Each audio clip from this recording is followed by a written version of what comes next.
Now, I've been playing Microsoft Flight Simulator on and off since I first got a PC back in 2019, and right up until 2 months ago, it's always been a mix of incredible to downright abysmal, and that was purely down to my hardware. It was crazy that I could have an incredible visual experience with a game like Half-Life Alyx even on a 2070 Ti, but as soon as I fired up Microsoft Flight Simulator on the same PC that cost £2,500, my PC suddenly appeared to be very mid. But most recently I upgraded my PC with a new CPU and 5070 Ti graphics card, and now I can finally play Microsoft Flight Simulator with high frame rates and decent visuals. Plus, on PC you can download all the content versus streaming it, which is obviously beneficial for things like loading and draw distance. So when I first heard that Microsoft Flight Simulator was coming to PSVR2, I fully expected a reprojected image, especially if you keep in mind the PS5 is now almost 6 years old, and after trying the beta yesterday on Base PS5, I've seen a mixture of hype, disappointment, both on YouTube and Reddit, and claims about PS5 Pro offering better performance. So today I have spent all day playing Microsoft Flight Simulator on Base PS5 and PS5 Pro, and both the hype and disappointment that everyone is experiencing is absolutely true, but this also depends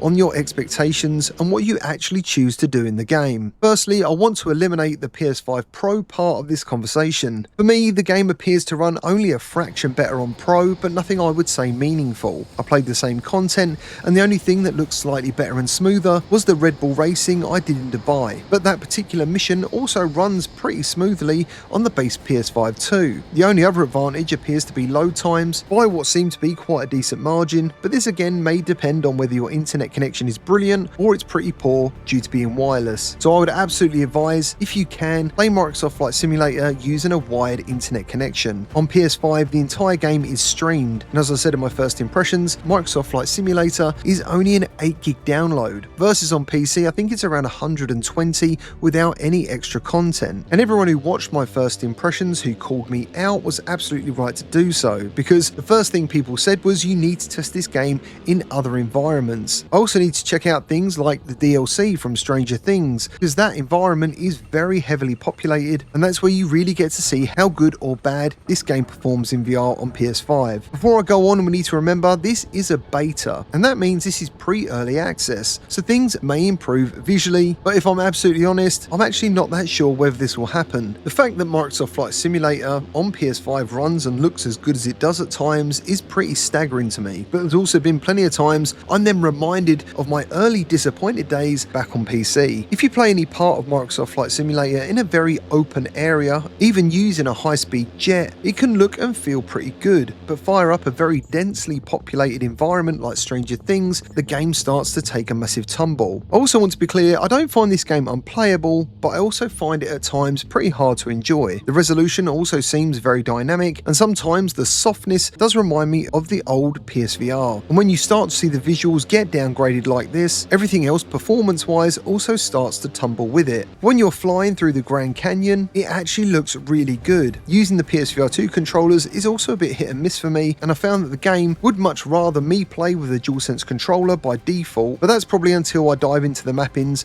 and sort things out. But again, being a beta, I feel more will be done in this area as time goes on. Overall, I feel that Microsoft Flight Simulator on PS5 is both a marvel and a disappointment all in one, because it depends on your benchmarks of what you expect from your VR experience. Your line in the sand for what you feel is acceptable might be the most recent Aces of Thunder, and if it's purely based on visuals, there is no doubt that Aces of Thunder topples Microsoft Flight Simulator. And the same can be said for No Man's Sky, but we need to remember that it took years to get as good as it is now on PSVR 2. For some people, the blurry visuals might be acceptable, and I'm one of those people who can take this game as it is on the chin because I've already invested in it. But it really depends on what you're doing in the game at the time. Flying around London, for example, I felt was a great experience on the base PS5, but then when I suddenly looked at the Millennium Dome and all the cables and details above it, everything turned into a terrible ghostly mesh. But I have to admit, I came away very impressed. I did one mission all about precision landing a helicopter at some random location at sea, and I think this looked visually amazing, but obviously there's nothing too taxing going on in the background. But the more you throw at this game, the worse it can be. I feel it's very inconsistent. How can London look so good but New York look like a Google Map mess that hasn't loaded in properly? The reason I'm making this video is some people are on the fence whether to invest in Microsoft Flight Simulator now because it isn't cheap and the bundles go up in price massively in comparison to the content returns. And if you're one of those people, I would advise you just wait